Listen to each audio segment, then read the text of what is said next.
I'm in your face. Hey, how you doing, everybody? Welcome back. Sorry to yell in your face. Get your volume adjusted. Damn it. Hey, I went out this afternoon. My wife left me to go to the beach, and she'll be back. We're still married. But she took the dog and went to the beach, and so I went out today to get some filming done, and I did it all, man. I shaved my head. I did my hair. I went out. I had an obnoxiously loud outfit on today, along with my Death T-shirt. I was really ready for something. I figured it was Saturday, that I could stir up some crud of some sort or another, and nothing. Absolutely nothing. And I even tried to vlog in the middle of finding nothing about the fact that I was finding nothing, and that I'm not the kind of guy to show nothing after nothing after nothing after nothing. I will do a show about nothing, but I'm not going to show you the same toy aisles with the same stock in it. If I can't find new stuff to show and new jokes to make, I'm not going to show it. So I did go over to Radar Toys. They save me every time I'm having a bad day, and I picked up a couple of issues because I have some store credit going on over there. If you haven't been following along with the comic book episodes at all, I made a fair score with a lot of comics, meaning there was a bunch of issues and it was all together in one lot. Not a lot of comics, but a lot. Get it? Of comics. So, I have store credit over there. I managed to parlay a small investment in a large amount of comic books to make a modicum of store credit. If you are going to play this game, just be very realistic about the fact that you're not going to find anything valuable. You're not going to make a living off of it, and you're probably going to wind up stuck with whatever you buy in terms of comic books. So it ought to be something that you enjoy. This is not for the scalpers. This is not, I repeat, not for the spineless investors who don't want to know about what it is they buy and sell, because this game is tough, really tough. And it's become even worse now that all of the different grading companies are starting to come into question. Whole different story. But I did want to sort of talk about what I picked up really quick.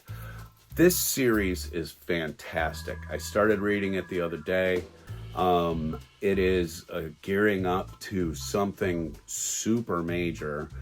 It begins with a possessed Captain Marvel beating the unliving snot out of Thor and Iron Man at the same time. And it goes from there.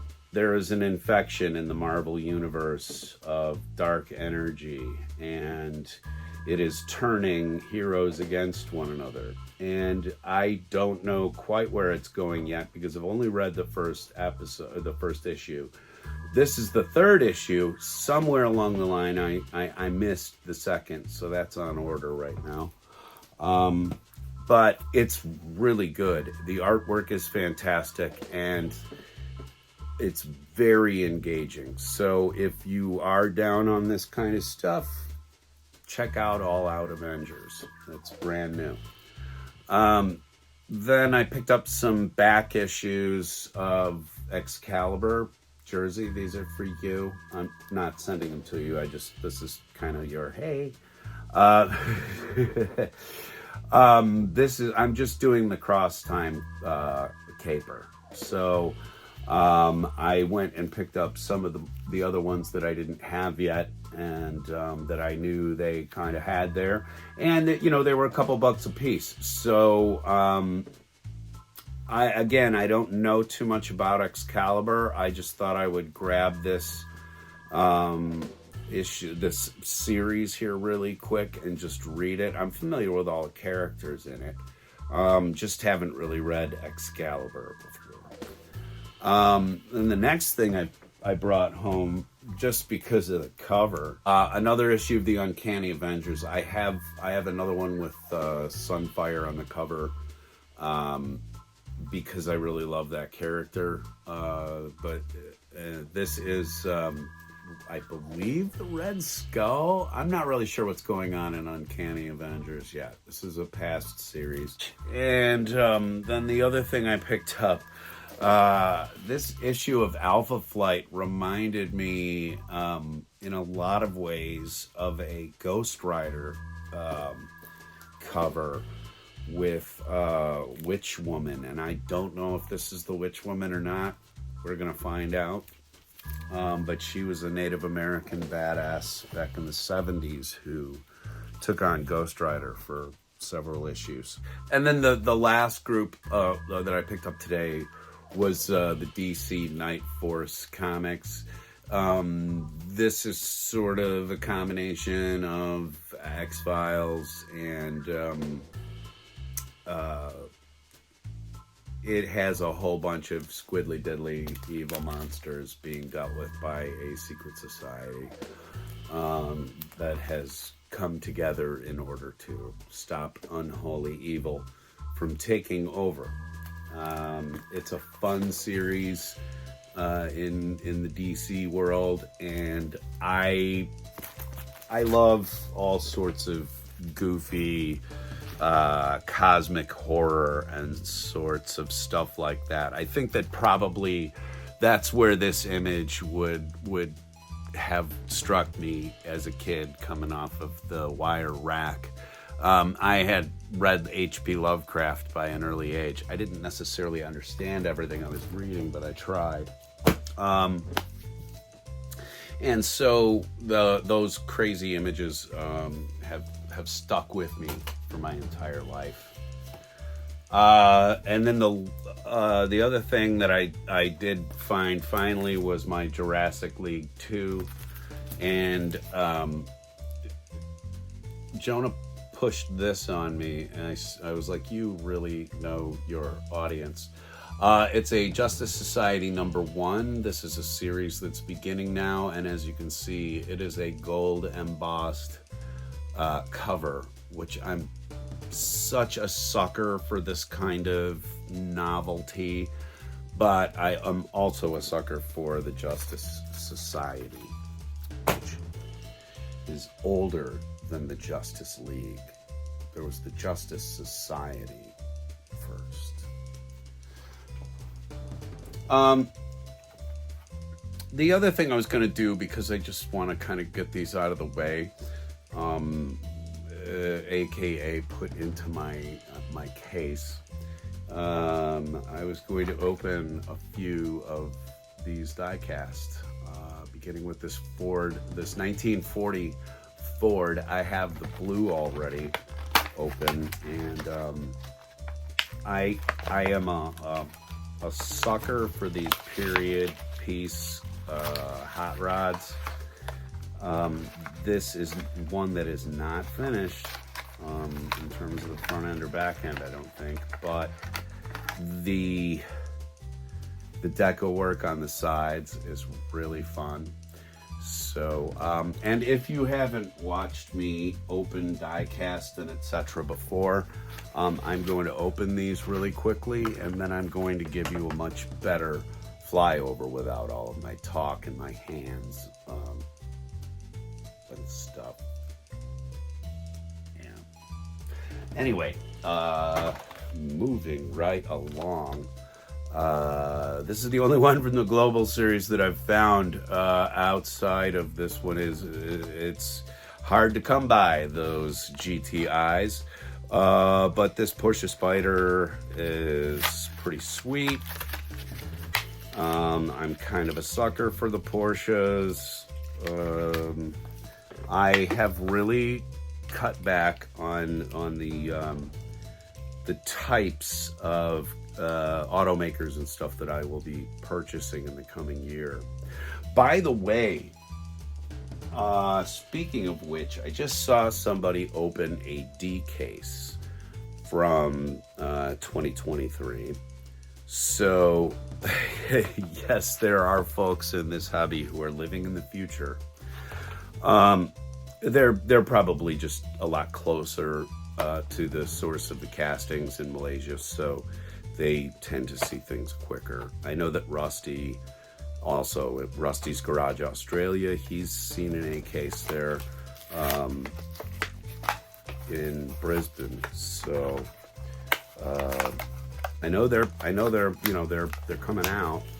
And I'm trying to think if I've seen any on the east coast of the U.S. yet or not. But a Ford Bronco, which I am not so much a supporter of as the National Parks Service deco on it. I have all of the National Park Service cars that have come out in recent years, and I just really like supporting that program. Also, I've got to tell you, the Ford Bronco, these new Broncos, are not bad looking rides. It's taken me like 2 years to kind of figure out if I really like them or not, but I do. And I've said it in public now. The Aston Martin V12 Speedster, I am not a huge fan of this casting. I have the silver version, which came out before this case. This is the Q case. But when I took a look at this a second time on the peg, I realized that the matte black finish was just something that I had to sort of open and find out what it looked like outside of the bubble.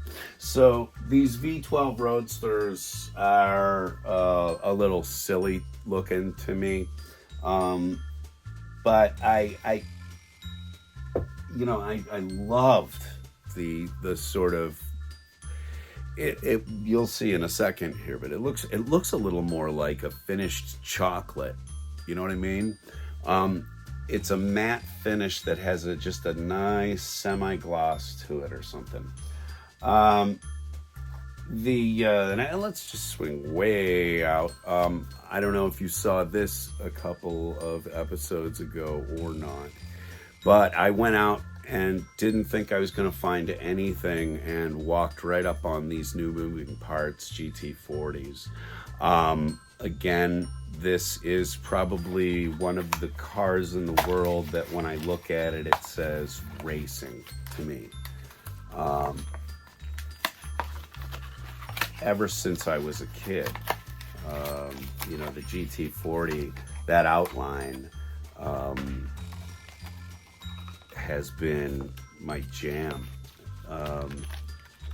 And so a moving parts version of this car, I am absolutely interested in. The engine bay there opens up. This is a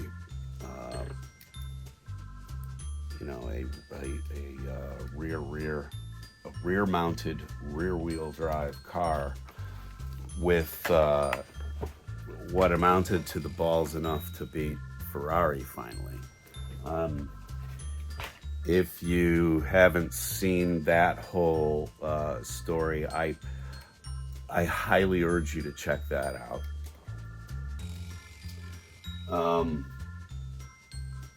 Let's see. Oh, this the Mopar, the Dodge Dart.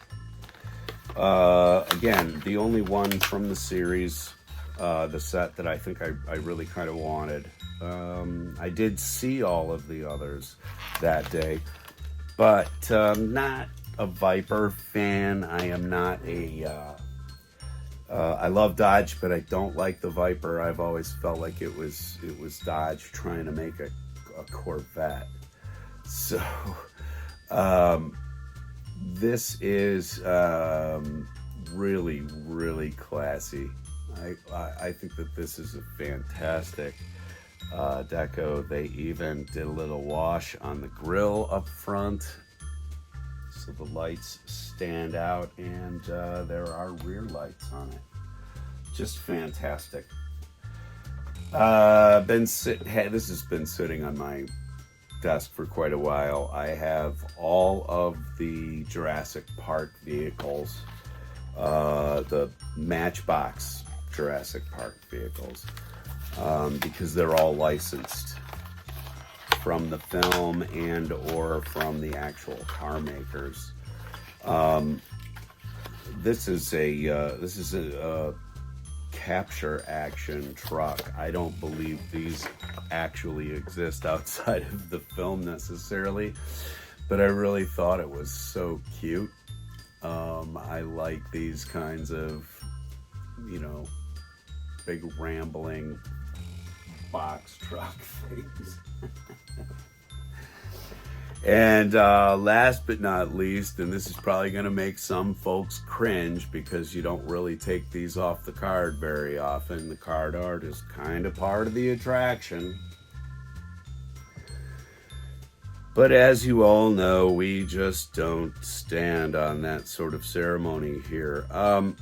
I think that custom Chevy Nova would have been nice to have found. That's the bottom one, the green one there.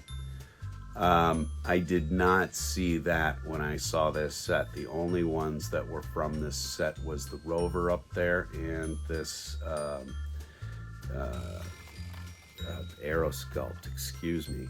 But I find that it is a really, really cool looking concept car.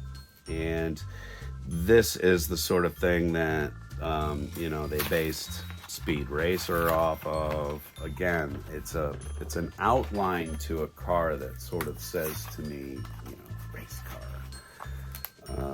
It's very, very primal, I guess you could say. Wow, they're really child-proofing these bubbles now. What's the deal? Because I'm having trouble with them. The last Boulevard series, which I purchased, and this, I have to address something else after I get done with talking about this. The last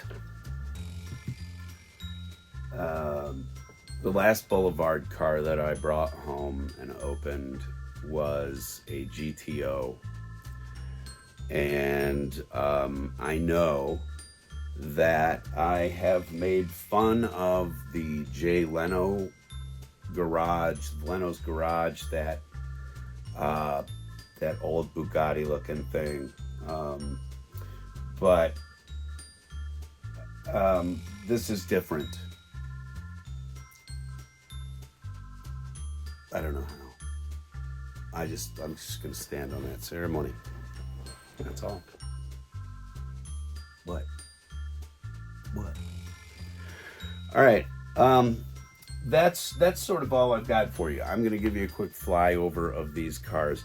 Thank you very much for coming out to the Monkey Shine Lab and hanging out with us for just a little bit here today for an opening, a show and tell. I don't know what you would call it.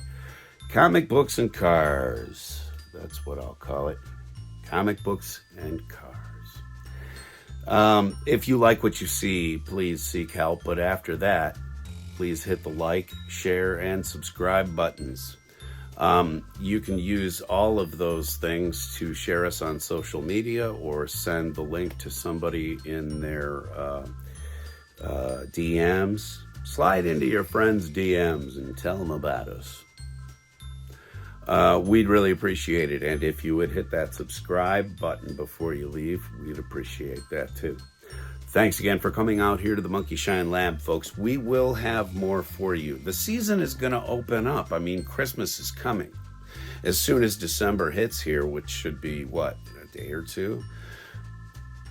We're going to be ass deep in brand new merchandise to talk about whether or not it's worth blowing your cash on for your kids or yourself.